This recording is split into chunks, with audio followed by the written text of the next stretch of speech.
ወንጌል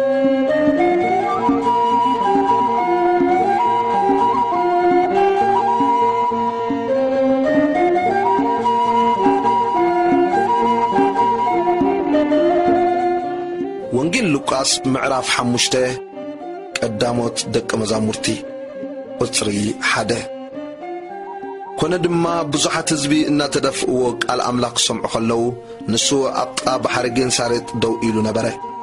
ኣብ ገምገም ባሕሪ ከዓ ክልተ ጃልባ ደው ኢለን ረአየ። እቶም ገፈፍቲ ዓሳ ድማ ካባታተን ወሪዶም መርበቦም ይሓጽቡ ነበሩ።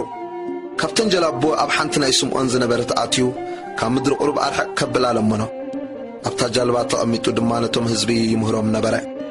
ዘረባኡ ምስ ወደአ ከዓ ንስምዖን ናብቲ ዓሚቕ ቅርበል እሞ መርበብኩም ንምግፋፍ ደርቢ ይበሎ።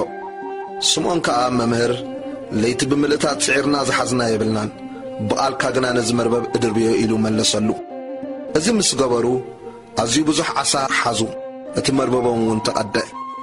ነቶም ኣብታ ካልእቲ ጃልባ ዘለዉ ብጾቶም ከዓ መጺኦም ክድግፍዎም ኣመልከትዎም። መጺኦም ድማ ንኽልቲአን ጃልባ ጥቓሚ ጥሓል ክሳዕ ዝቐርባ መልእወን።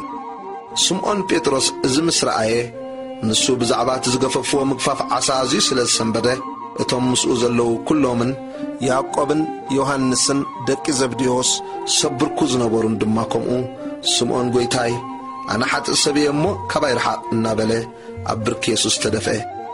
ኢየሱስ ከዓ ንስምዖን ካብ ሕጂ ገፋፍ ሰብ ክትከውን ኢኻ እሞ ኣይትፍራህ በሎ።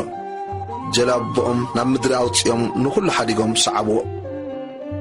ኢየሱስ ለምጻም ከም ዘንጽሐ ቁጥሪ 12 ኮነ ድማ ኣብ ሓንቲ ዓዲ ከሎ እነሆ ለምጽ ዝመልኦ ሰብኣይ ኣብኣ ነበረ።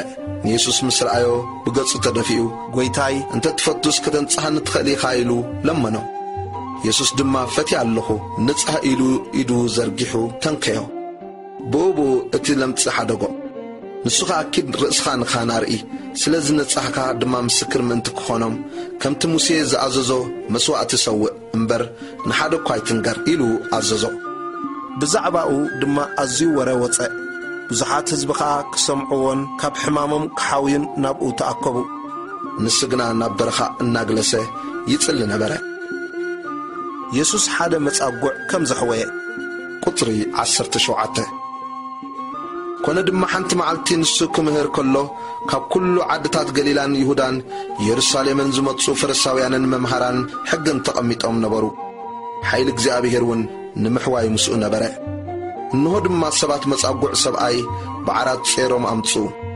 ኣእትዮም ከዓ ኣብ ቅድሚኡ ከንብርዎ ይደልዩ ነበሩ። ሰብ ስለ ዝበዝሐ ከመይ ገይሮም ከም ዘእትውዎ እንተጨነቖም ከዓ ናብ ናሕሲ ደየቡ እሞ ጡብ ኣፍሪሶም ምስ ዓራቱ ናብ ማእከል ናብ ቅድሚ ኢየሱስ ኣውረድዎ። እምነቶም ምስ ረአየ ድማ ኣታ ሰብኣይ ሓጢኣትካ ተሓዲጉልካ ኣሎ በሎ። ጸሓፍትን ፈሪሳውያንን ድማ እዚ ጸርፊ ዝዛረብ ዘሎ መን እዩ? በጀካ እግዚአብሔር በይኑኸ መን ሓጢኣት ክሓድግ ይኽእል ኢሎም ክሓስቡ ጀመሩ። ኢየሱስ ድማ ሓሳቦም ፈሊጡ መሊሱ በሎም ብልብኹም እንታይ ትሓስቡ ኣለኹም? ኣይና ይቐልል ሓጢኣትካ ተሓዲጉልካ ምባል ዶ ወይስ ተንስእ መኪድ ምባል?